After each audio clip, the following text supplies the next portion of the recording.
This video discusses Eastman Kodak's XX5222 motion picture film and looks at how to use it, this film's characteristics, technical details, and sample images. Of note, this is a motion picture film, so it is different from still films, but we're using it exclusively as a still film in this video. In this medium, which is to say still imagery, 5222, as we're going to refer to it throughout this video, is generally rated at 250 ISO. I shot it across the gamut, but I found 250 ISO to be a really good number for this film. 5222 is available in 35mm only, and it's available in 400 and 1000 foot spools from Eastman directly. That's it. Those are your two options. You can get it individually re-rolled on eBay and probably some other places by people who re-spool film themselves. If you're thinking about trying this film, I'd say pick up a few of those rolls first, the re-spooled ones if you like it, then pick up a 400 footer.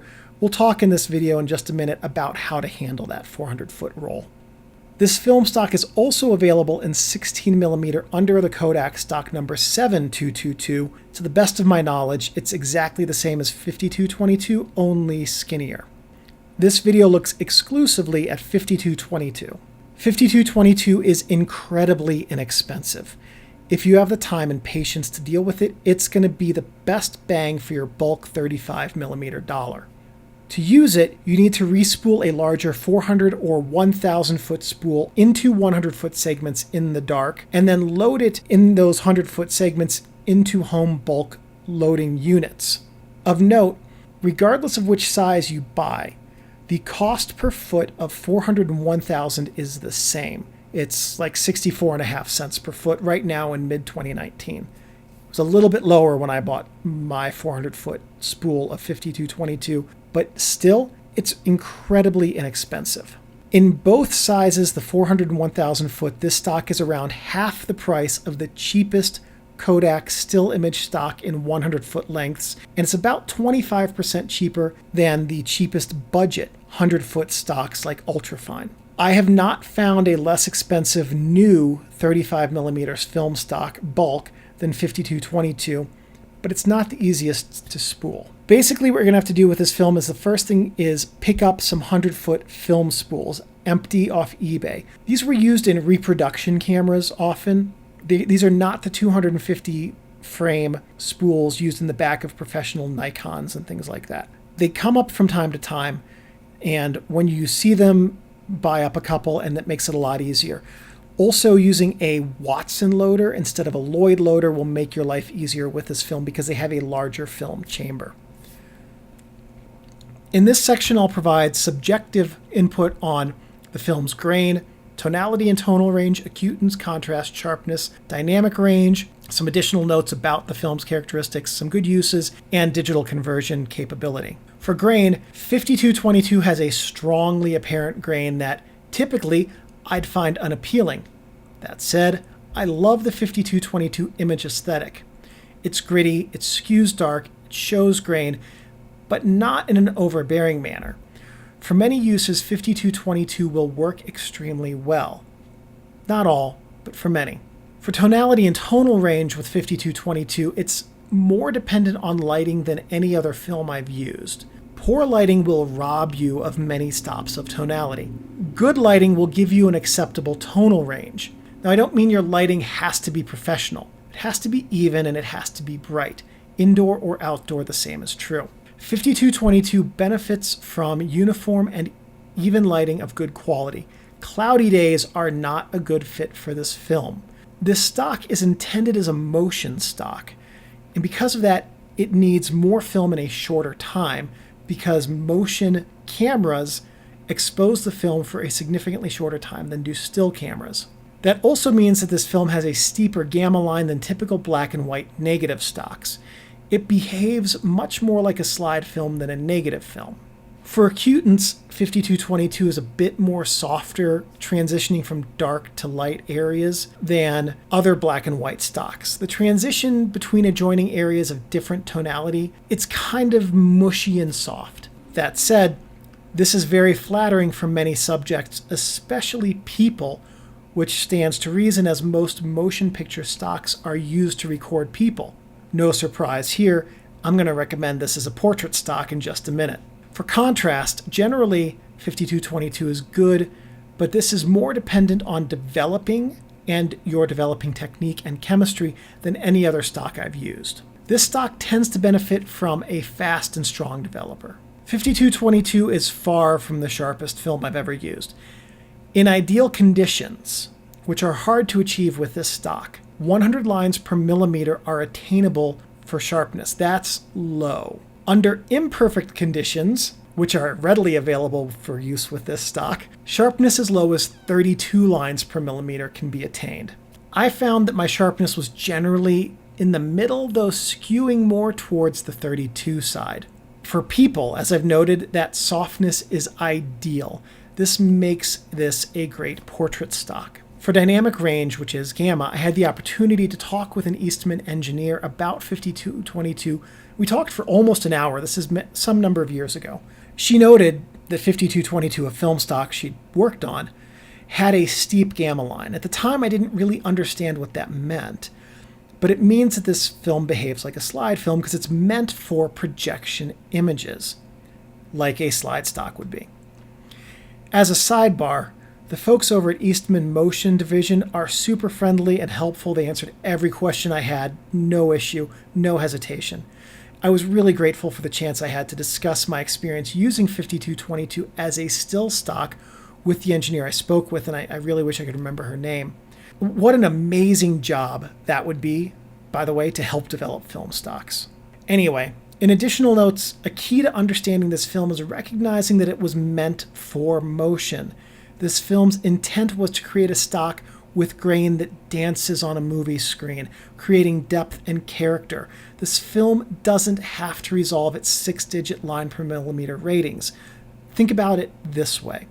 If a movie you see has 23 frames per second and you have 100 lines per millimeter of resolution, what your brain is doing is combining that resolution. Your brain is seeing an image combined of 2,300 lines per millimeter of data. This film was engineered not to create images that are watched with a single frame being viewed in times of seconds or minutes by somebody who is looking at your image. This film was engineered to create images which will be projected almost 24 frames per second to create something your brain will construe as a moving image. That's a far different origin than any other film in this series and than any other still stock you could buy. For good uses for this film, spoiled it already, it's portraits. That's the best use for this stock. This film's strongest suit is in photographing people. It's not an architecture film. It's decent for landscapes and nature. But if you shoot people and you've never tried 5222, pick up a few rolls from a re-spooler if you don't want to commit to 400 feet. It's really an interesting film to use for portraits. For digital conversion, 5222 converts digitally fairly well. It, like all of the films I will say in this series, benefits from DSLR conversion with RAW editing because of the film's characteristics. Scans from drum and flatbed scanners yield higher contrast images with zero data blacks in the shadows. This stock really needs to be handled gently in developing and digitizing to maximize the image quality in a still workflow. And that's the hardest thing to really maximize with this film. That said, this film has a very, very nice image character when you use a strong developer, a more active developer, with a shorter development time. The hardest thing to master about this film is the developing, the cleaning, and the digitizing process and your digital workflow with your digital images.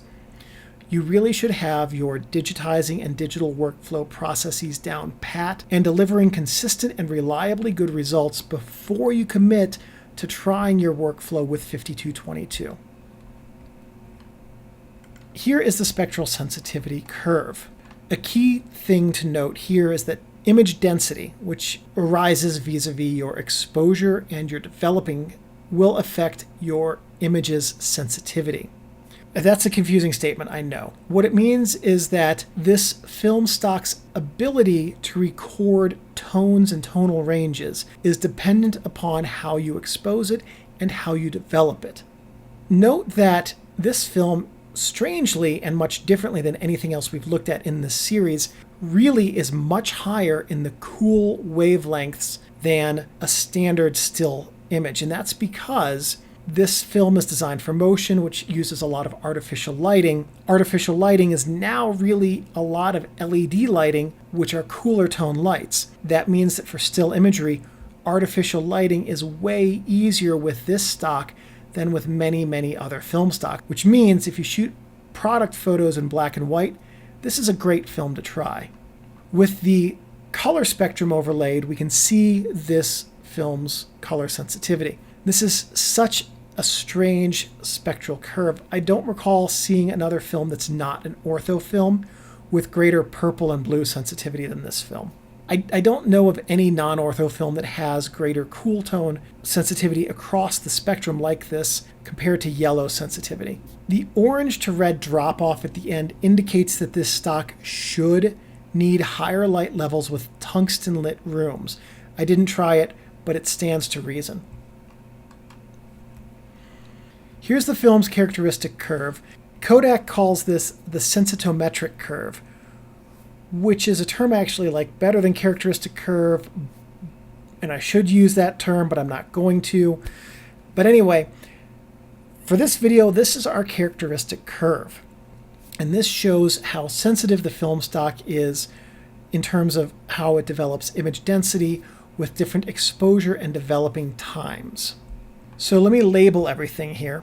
What we can see here is that you have different curves depending on your development time. And with your development time, it affects things like the inertia point and your film base fog.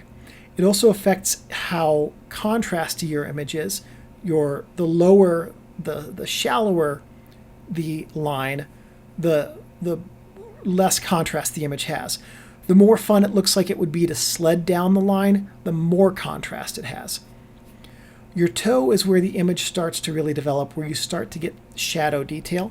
And your shoulder, which only appears on the topmost line, and only a hint of it at that, is where you start to get your highlights going from having highlight detail to highlight blowout. So the developing times on here are for D96 at 70 degrees. And so depending on how long this is developed in that stock, you'll get different results in your images. The results I get are more akin to the top or the second to top or somewhere in between those two lines when developing this film with standard still image developers. So normally this is where I'd put a reciprocity chart in, or some numbers, or something like that for you to see. However, Kodak provided no reciprocity data for 5222. Now the reason for that is because this is a motion stock.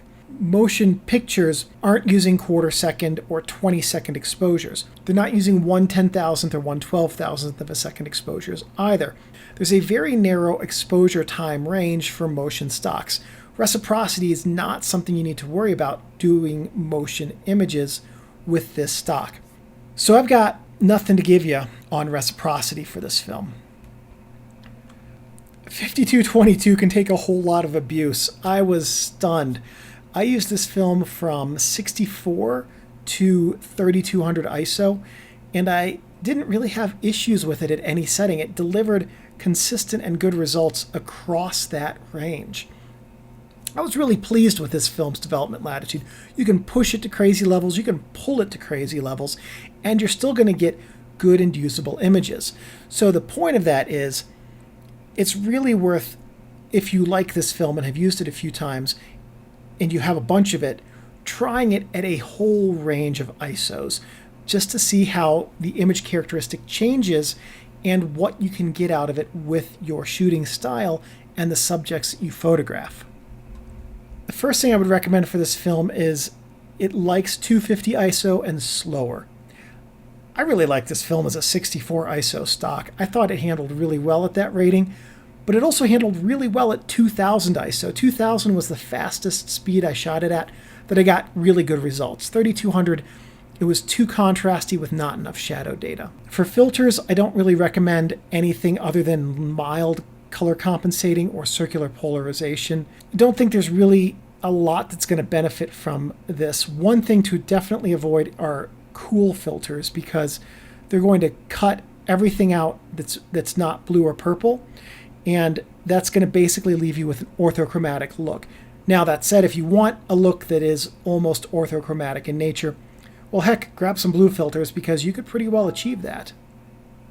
For recommended developers, I often say of other films, use a low dilution. Well, not with 5222. I like the results I received with this film from active and strong developers, my favorite being Fuji Microfine, which has been out of production for a long time. A very close second was the chemically similar Mic X, which is a modern version of Microdol X.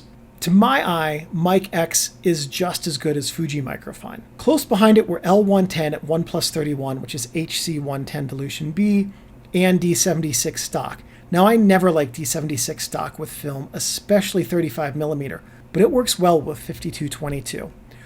Rodinol plus 25 also worked well with 5222.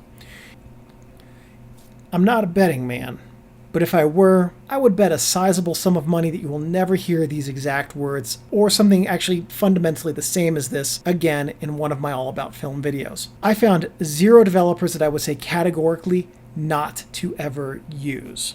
Every developer and every dilution had results that were some way pleasing under the right image capture conditions and for certain aesthetics. There may be developers that I didn't try with this film that won't work well with 5222, but of the chemistry, dilutions, and ISO combinations that I tried, I was stunned by how consistently this stock yielded good and quality results. That said, not all developer dilution and ISO combinations will fit your aesthetic, so check the images in this video for ones you like the look of and use that developer dilution and ISO combination as a baseline for your work. One type of developer to avoid is anything that isn't fresh. This stock needs fresh developing chemistry to yield consistent and quality images. Look, Kodak, I'm talking to you guys. Release this film in spooled cassettes, 36 frames, and 100-foot lengths. That's low-hanging fruit for a new product that people will buy. I would also jump at the chance to use this in medium and large formats because this stock would bring something unique to those media. Having used nearly 400 feet of 5222, and I say nearly because I gave away about 60 feet of this to friends and subscribers, I can say I know this film really well. I pushed and pulled it all over the map. I ran it through chemistry like teenage girls run through crushes, and really developed a good sense of how this stock behaves in every condition that I shoot in. I shot this stock over a 5-year period, and I had many failures with it that didn't warrant keeping. Learning to use 5222 took almost a year and about 80 feet of film. None of the images from that first year made it into this video. Learning to control this film's grain was the hardest part for me. Learning to love it was a pretty close second. 5222 needs even light, as I noted, and it also needs good and fresh chemistry. Old developer, even middle-aged developer, will not work well with this stock. So the sooner you can develop this stock after opening the developer container for the first time, the better. 5222 has a unique image characteristic that you won't find in any other stocks like this, specifically because it's a motion stock. The grain is more pronounced than on other similar speed films and than on comparable Kodak Vision stocks, and specifically I'm thinking here of 5207 when cross-processed for black and white. You need to love the look this film stock provides. If you don't, you will hate using it. And because you have to buy it either re-spooled for stupid per-roll sums of money or in a 400-foot tin for some complex re-spooling of your own, using 5222 is a passion project not to be jumped into lightly or without much experience re-spooling your own film from bulk. So I recommend practicing re-spooling large amounts of film first. If you want to try that, buy up a short end, is what it's called, of some other motion stock. These are available on eBay, usually for around $40 per 100 feet in 2019 dollars. Those short ends have sometimes already been used and they're going to give you double exposures. This has been my experience many times, So short ends can help you practice converting bulk film in larger than 100-foot spools into 100-foot spools. I don't recommend using short ends for your photography unless you have run a test roll through a camera and found that it hasn't already been used for something else. My best advice for spooling equipment is to buy a Watson film loader or similar because they have a larger spool chamber than the Lloyds. Find yourself a 100 or 150-foot reel. These come available on occasion on eBay and were used in film duplication machines back in the day. Re-spool the longer 400-foot canister onto one of these spools and then use it in a Watson. If you can't get a 100-foot spool, grab a 100-foot roll of an ADOX film, for instance, because they or FOMA. Those come in round containers. You can then use that container as a guide for how big of a spool you want to make to get to that 100 feet. It's not easy, but if you love the results from 5222, it's going to be worth it. Back in about 2014, I spent one very long night on my bathroom floor, sitting there with all the blinds in my apartment drawn and all the lights out, re-spooling 5222 from that 400-foot reel onto 150-foot spools. I did it until the humidity made it hard to breathe. No length of time in that setting lets your eyes adjust. 6 hours I spent in a small aphotic space manually wrapping 5222 onto these smaller spools. 2 spools of 150 feet and one of 100 over the next 4 years. I doled them out into cassettes when needed. I don't miss sitting on the bathroom floor. I don't miss the humidity. I don't miss fumbling around with all of that film in the dark. I will miss using 5222 a lot as I continue to use different stocks for this series. No other film I've used looks or performs like 5222, which is just as great as a slow speed 64 ISO film as it is a high speed 2000 ISO film. Honestly, if you like the look, only shoot black and white, and want to only shoot one film stock for the rest of your life, 5222 could be your one film stock, and you would not want for much.